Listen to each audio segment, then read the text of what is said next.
manhunt for Charlie Kirk's killer. The shooter took just one shot, and today authorities released this image of a person of interest. They believe the shooter is college age and threw the murder weapon away in the woods when he made his getaway. Jim Murray is in Utah with the very latest. This is the person of interest in the assassination of Charlie Kirk. He's apparently attempting to hide his identity under a baseball cap and dark glasses. His shirt emblazoned with the stars and stripes and the slogan, "Land of the Free, Home of the Brave." That individual appears to be of college age. We are confident in our abilities to track that individual. Go, run, run! According to reports, his motive appears to be political, since bullets were found engraved with expressions of transgender and anti-fascist ideology. And as the hunt for him intensifies, we're getting a clearer picture of his murderous act. 11:52 a.m. The suspected shooter shows up on campus at Utah Valley University and climbs to the roof of the Losi Student Center. So there's somebody on the roof right there? He was videotaped on the roof, lying in wait like a sniper, with a clear line of sight to where Charlie Kirk's tent was set up. 12:15 p.m. Charlie Kirk arrives and tosses hats to the crowd. 12:20, a shot rings out.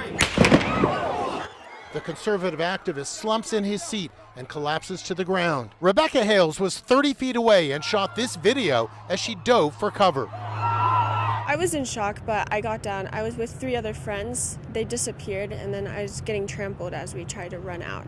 His bodyguards rushed to help him, desperately trying to revive him, but he was hopeless. There's literally nothing that can be done in that situation. That was a fatal wound, and I don't care if there was a trauma surgeon at the end of the steps there on the stage. There's very little chance that anybody would have been able to do anything to save his life at that point.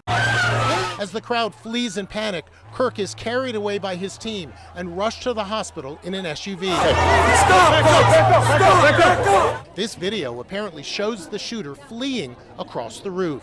After the shooting, we were able to track his movements as he moved to the other side of the building, jumped off of the building, and fled off of the campus and into a neighborhood. The FBI and local law enforcement are still on the ground today, still searching the naughborhood where the assassin was last seen.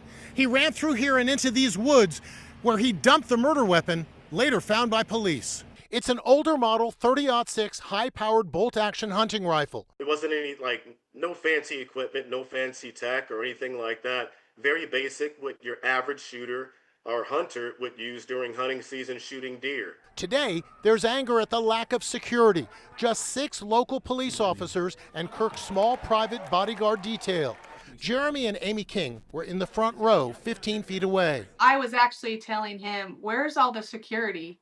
Because they didn't scan my ticket. He had his security, but I didn't see any other security. It was just his bodyguards. But Kirk's close friend, fellow firebrand Steve Bannon, says that's the way he wanted it. He knew about the security too, because he says, hey, I can't get too much security because it cuts me off from the young people, it cuts me off from the crowd.